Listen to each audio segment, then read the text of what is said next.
Hello everybody and welcome back to my channel. Today I'm going to be doing one of my favorite types of videos to film, and that is a seasonal TBR video. Obviously, and unfortunately, summer is upon us. I say this every time I do a summer TBR, but the only reason I'm excited to do a summer TBR is because that means the next seasonal TBR I get to do is my fall TBR. We all know how I feel about that. But obviously I do need to get through summer first. I also do enjoy summer reading every now and then. So I've concocted a list of about 10 books that I'm really excited to read for summer, and then I also thought I would throw my Summerween TBR in here as well. So I will be showing you all of those books at the end. I do have quite a few books that I'm planning to read for Summerween. A lot. Maybe too many, but I'm excited about it nonetheless. We're just gonna go through it all today, so yeah, let me get into talking about my summer TBR. So the first book that I'm really excited about is actually my July Patreon buddy read. I know this is a book that a lot of people have been reading, and I was a little bit on the fence about whether or not I wanted to give it a try, and that is The Night and the Moth by Rachel Gillig. I had mixed feelings about the Shepherd King duology. I wasn't a huge fan of One Dark Window, but Two Twisted Crowns I kind of really enjoyed. So I figured maybe I should give The Night and the Moth a chance, and it was voted for the buddy read, so like now I have to. And I'm very excited about it because I believe this is following a prophetess who has to team up with a kind of grumpy knight. I don't really know what the vibe is, honestly. But it says they have to go on an impossible quest. And we all know how I feel about an impossible quest. But I know this one is gothic. I know it's like fantasy with a little bit of romance, and I feel like I'm really going to, hopefully, enjoy this one. So very excited to dive into this one. Then I do have a Greek myth retelling that I'm really excited to try out, and that is Electra by Jennifer Saint. I recently read Ariadne by Jennifer Saint, and I did really enjoy it, so I wanted to try out some of Jennifer Saint's other Greek mythology retellings. Obviously this one is focusing on Electra, who is, I think, a daughter of Clytemnestra and Agamemnon. I know she's mainly featured in the Oresteia, which I did read all three of the plays in that a few years ago. So I'm interested to see what I think of this one. I don't remember a whole lot from any of those plays, so I feel like a lot of the kind of myths that are being used in this one are gonna be a little bit, you know, less familiar to me. So I feel like that'll be kind of fun. I also really enjoy Jennifer Saint's writing style, so I cannot wait to try this one out. And then another book that I'm really hoping I can get to this summer is the Dungeon Anarchist's Cookbook. That is so hard to say, by Matt Dinniman. This is the third book in the Dungeon Crawler Carl series. I read the first two, loved them. Honestly, I've been having such a fun time reading Dungeon Crawler Carl, so I obviously want to read this one. I'm very interested to go into this one because a couple of people have told me that it's very confusing, but honestly I'm just excited for the ride. If you guys don't know, I feel like maybe you do, because I feel like Dungeon Crawler Carl, like so many people have been reading it recently for good reason. Honestly, it's so good. But it's following this intergalactic game show that our main character Carl kind of happens into with his ex-girlfriend's cat, Princess Donut, and it's kind of a lit RPG thing, so they're like advancing through this dungeon, killing all of these different like video game-esque, fantasy-esque creatures, I guess. It's fun. Just take my word for it, it's a good time. So I would really like to continue on the series and see what's going on in this one. And then I do have a couple of new release fantasy books that I cannot wait for. The first one being The Enchanted Greenhouse by, what is the author's name? It's Sarah Beth Durst. That was escaping me for a minute there. But I read The Spell Shop last year and I really loved it, and I believe The Enchanted Greenhouse is kind of a continuation. I don't think it's necessarily a sequel, but I believe it's set in the same world. I'm assuming it's gonna have the same vibe. I have no idea what this book is about, to be honest. But I'm going to assume it's gonna be that same like cozy fantasy kind of vibe, but in a greenhouse, which I'm so excited about. I love the characters, the plot, just the vibe of The Spell Shop, so I feel like I'm really gonna like this one as well. I'm not a huge cozy fantasy fan, but some do work for me, and The Spell Shop definitely did, so I feel like this one is also going to be something that I'm really gonna enjoy. And I believe this book comes out in mid-July. I think both of the new releases that I'm gonna talk about come out in mid-July, so very soon. Very excited about them. The next one is another book from an author that I have read before, and that is A Treachery of Swans by A.B. Poranek. I read Where the Dark Stands Still earlier this year, and I really loved it. That was a YA fantasy that was inspired by Polish mythology. It also was like a little bit inspired by House Moving Castle, and I loved the writing, I loved the characters, I loved the vibe of the book. So when I saw that A.B. Poranek had another book coming out this year, I was very excited. I believe this one is a Swan Lake retelling. I believe our main character is trying to restore magic to her kingdom.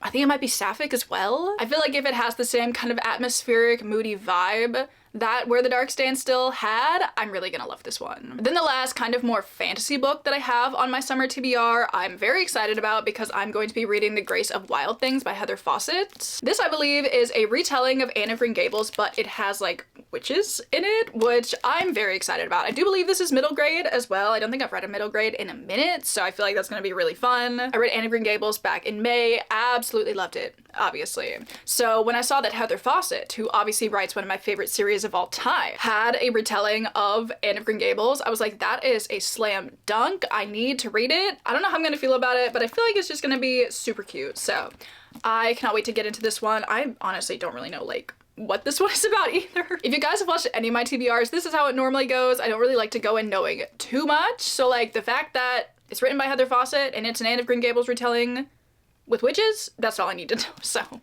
very excited about this one. And then to kind of piggyback off of that, another book that I would really like to read this summer is in the Anne of Green Gables series, because I want to read the second book, which is Anne of Avonlea. As I said, absolutely loved Anne of Green Gables, so I've been meaning to continue on the series. Anne is about 16 at the end of the first book, so I'm really excited to watch her go into kind of those later teen years. And someone's here, hang on. I feel like it's probably not who you thought it was. Come here.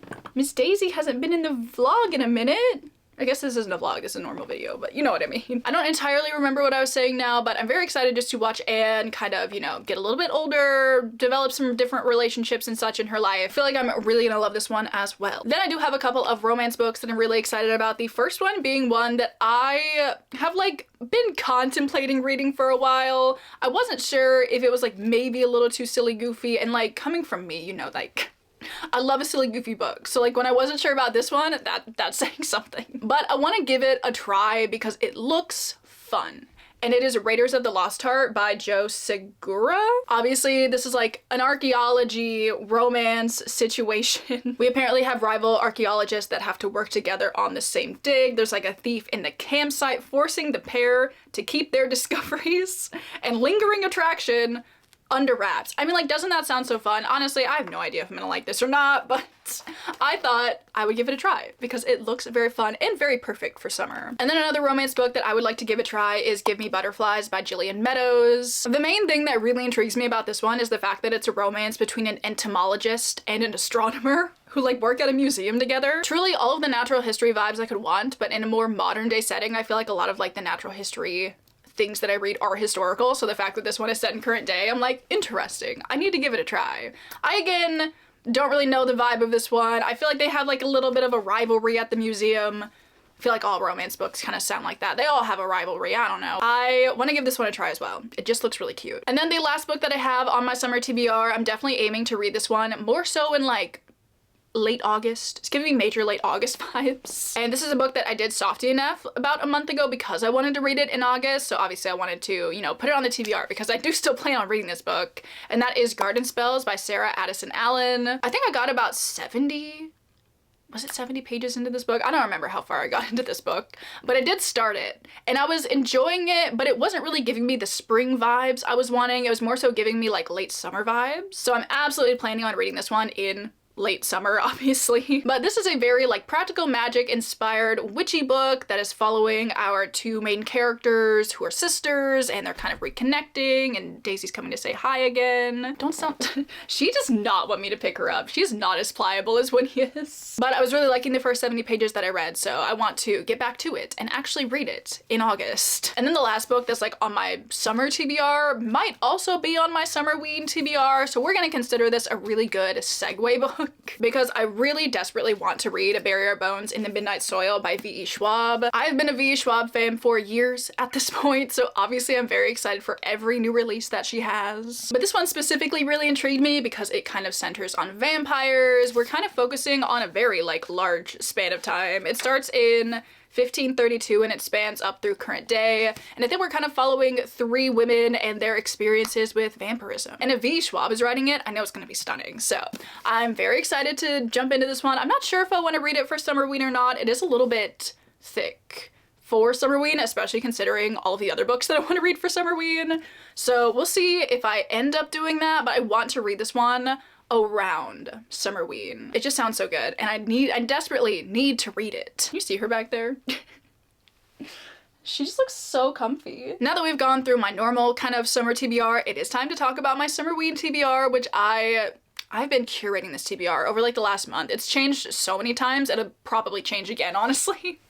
But this is the general idea of what I would like to read for Summerween. Also, if you have no clue what I'm talking about, if you don't know what Summerween is, it is a week-long readathon that is hosted by Gabby Reads. This will be my 4th year participating. I love it so much. It is all about celebrating Halloween in the summer, which is my favorite thing because I hate summer and I love Halloween. So I honestly thrive during Summerween. I always just have the best time. So I wanted to have the best TBR. So I have like 7 books maybe that I want to talk about that I'm hoping I can read during the week. I read 7 books in 7 days last year, so I'm hoping I can do it again. I do have some shorter books, do have some audiobooks. I feel like it'll all be good. It'll work out. It'll be fine. So let's talk about it. There are some like prompts for Summerween. I'm not gonna go through them here, but like I'll talk about it in my Summerween video. First of all, I do really want to read The Mist by Stephen King. This is a short story that is originally in Skeleton Crew, but I really liked this little like mass market paperback of the story individually, so I decided to pick it up. This is basically just about this mist that rolls in on this small town and bad things start happening basically.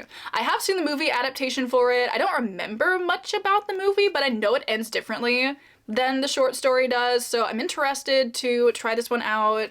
It's also been so long since I read some Stephen King. I read so much Stephen King back in 2020, and then I never read one again. I wanted to revisit it. I really do enjoy a lot of his stories, a lot of his writing, so I thought a little short story, novella more so, would be a good place to kind of jump back in. Then I also do like to add a little bit of a classic onto my Summerween TBRs, kind of like a spooky classic, obviously. Now, whether or not I read that classic, that's another question, but I like to try. So this year, I'd really like to read The Lottery by Shirley Jackson. I don't know if I'm gonna read the rest of the stories that are in this little book, but I think The Lottery is like kind of long. No, it's not. Oh well, I know I'll read The Lottery. I'll probably read a couple of the other short stories that are in here as well. I already know I really love Shirley Jackson's writing. I loved both The Haunting of Hill House and We Have Always Lived in the Castle, so it's honestly a shame that I've not read any of her shorter works, so I feel like it's hopefully high time that I do that. Then next up, I do have a little bit of a novella, and that is Haunt Sweet Home by Sarah Pinsker. I just thought, like, the blurb of this one just sounded so intriguing to me. I knew I had to give it a try. It says, on the set of a kitschy reality TV show, stage scares transform into unnerving reality in this spooky ghost story. And I mean, this reality TV show is like a ghost hunting / home makeover reality TV show. I have no idea if I'm gonna like this or not, but I really wanted to give it a try. It's only like 150 pages and it sounded very intriguing. Like that plot summary really hooked me. Then next up, I do have a continuation of a series that I started last year and was really enjoying, and that is the Gravekeeper series by Darcy Coates. So I'm gonna be reading the 3rd one, which is The Twisted Dead. This is basically a series that is centering on our main character, Kira, and in the very first book, she wakes up,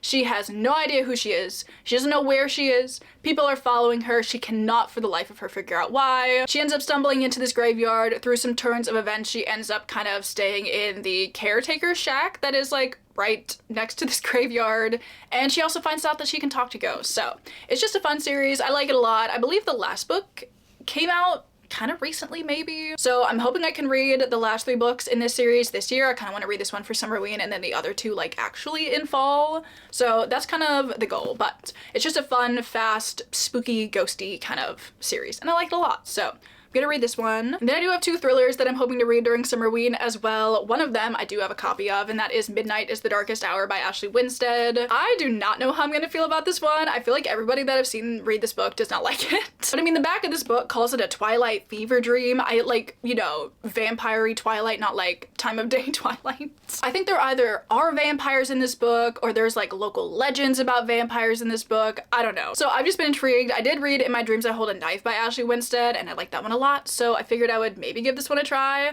but it also does give like the perfect Summerween vibes, like in my opinion. And then the other thriller that I'm definitely going to be listening to on audio is With a Vengeance by Riley Sager. I think this one takes place on a train maybe. I feel like this one has more of a mystery vibe than his other books. I feel like the others like thriller. This one's like a little bit more mystery. But for the last 2 Summerweens, I have read like Riley Sager's new releases because they always come out in June, and then Summerween's like right in July, so I've like listened to them on audio, and I want to do that with this one as well. I was gonna look up the synopsis for this, but the Goodreads rating is not great. It's already at a 3.5.